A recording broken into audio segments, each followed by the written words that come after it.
Énorme, il est immense.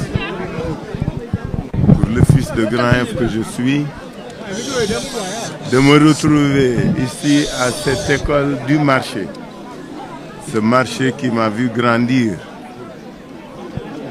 dans lequel je me suis souvent promené pour voter en tant que candidat à la présidence de la République à l'occasion de ce scrutin du 24 mars. Je compte gagner, Inch'Allah, avec l'aide de Dieu. Ce jour est énorme puisque nous l'avons tellement attendu. Que de péripéties, que de drames souvent, que de problèmes.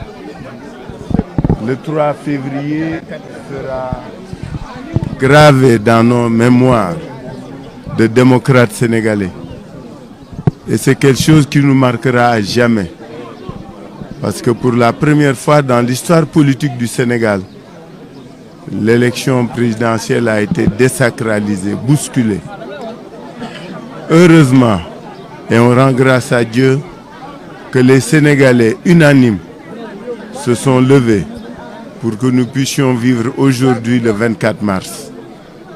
C'est un grand moment pour les Sénégalais à qui nous rendons hommage, que nous félicitons et remercions pour leur détermination et leur persévérance.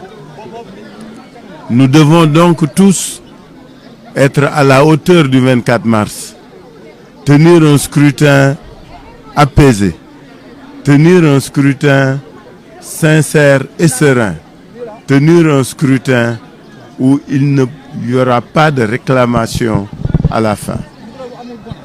Mon propos s'adresse donc aux Sénégalaises et aux Sénégalais, aux mandataires et aux représentants du bureau de vote, pour qu'ils puissent faire tout afin que le jeu ne soit pas faussé.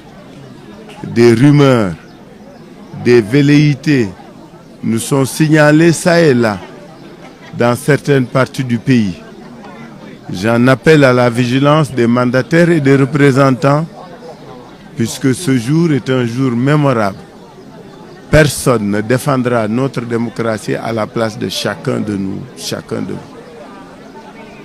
Donc je voudrais en tout cas remercier les populations de Grand F. J'ai grandi ici, j'ai tout fait ici pour leur accueil, pour surtout leur soutien depuis ma tendre enfance. Ils sont avec moi, elles sont avec moi ces populations. Que dire, sinon partager mon espoir qu'au soir de ce jour, je serai le premier, Inch'Allah, avec l'aide de Dieu, pour pouvoir diriger ce pays. Je vous remercie. ma sant yàlla bu baax julli ci yonent bi sallallahu alayhi wa sallam.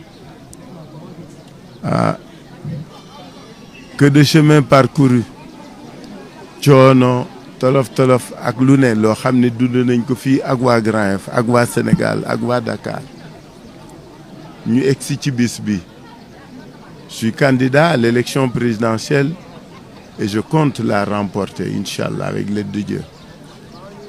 Il est important, subhanallah, ma wax ne ñu sant yàlla julli ci yonent bi sallallahu alayhi wa sallam bi mu ñu mayee ñu fekkee bis bii tey muy bisu jàmm muy bisu ndam. ma sant yàlla sant Sénégal sant Dakar sant Grand Yoff fii laa fekke fii laa gimmee fii laa fekk baax te fii la ma baax fekk ni ma waa Grand Yoff cërale depuis ma doon xale ba léegi mënuma leen ko fay yàlla rek moo leen koy fay. ma wax ni nag bisub tey bii neex na lool rafet na lool mais du tax ñu fàtte 3 février. 3 février est une date boo xam ne ñun ñëpp dañu bëgg ko fàtte pour ñun lii warul woon am ci Sénégal. La démocratie a été craquelée, elle a été balafrée.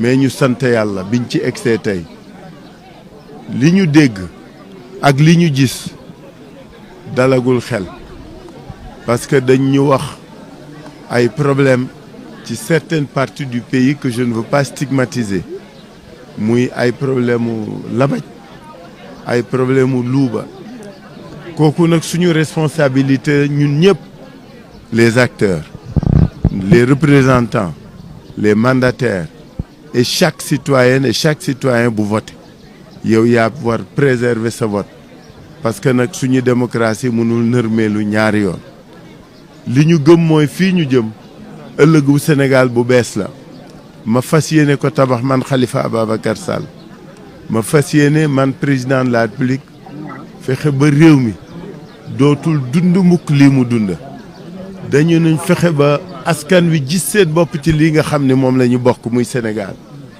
looloo tax wóor na ma ni am naa xel mu dal ak yaakaar gu yaatu ni élection yi maa koy gagné pour construire un nouveau Sénégal je vous remercie. jërëjëf kàddu yooyu le président Khalifa Sall wax ñu ngi koy félicité di ko ñaanal Mal Omar kàddu yooyu le président Khalifa Sall wax muy kàddu yu am solo yoo xam ne gis nga ko te nee na am na yaqin ni moom mooy nekk président de la République bu Sénégal gis nga ko kàddu yi mu wax waaye li ñu fi nemmi ko daal mooy gis nga ko ni actuellement population bi ñëw nañ en masse tey ñëw président Khalifa Sall ci grand bi gis ñu ko grand fi accueillir ak ni mu amee yaqin ni moom am na yaqin ni mooy nekk 5e président nooy jàngatee kàddu yi. mais mon frère maa ngi lay nuyu Fadel di nuyu Sénégal yëpp xam ni dëkk bi jàmm rek moo fi xew te nit ku nekk amoo lu dul sa dëkk nit dëkkam Ousmane Sonko dem na Ziguinchor Amadou Ba mi ngi Parcelles Khalifa Sall mi ngi Grand Yoff Barthélémy Dias mi ngi Baobab li moo lay won ni Sénégal ñu ñëpp ñoo bokk ndey ñoo bokk bàyyi mais nag li xew tey xale yi ni ñu yeewoo nii nga xam ni changement lañ bëgg te incha allah jeunesse bi dañu yow mi nekk sur le terrain li nga gis nii mosoo ko gis xale yi dañu am ay carte d'identité denc ko ni nemm toog ak moom lamb ji day teel a jeex incha allah ci kàttanu yàlla. waaw bu mel ni slogan bi di ñuy wax mooy xëdd vote ji ndogu jubile xëdd vote ndogu jubile. non jubile avant ndogu moo nar a am. waaw.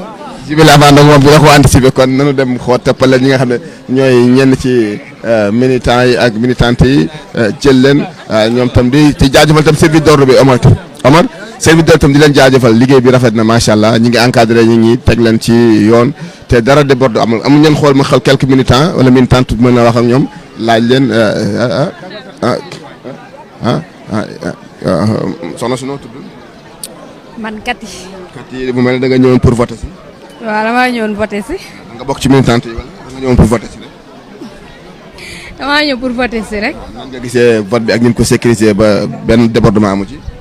ah nu mu ko gisee moom nice moom tranquille amul benn problème ñëpp a ngi voter nice tranquille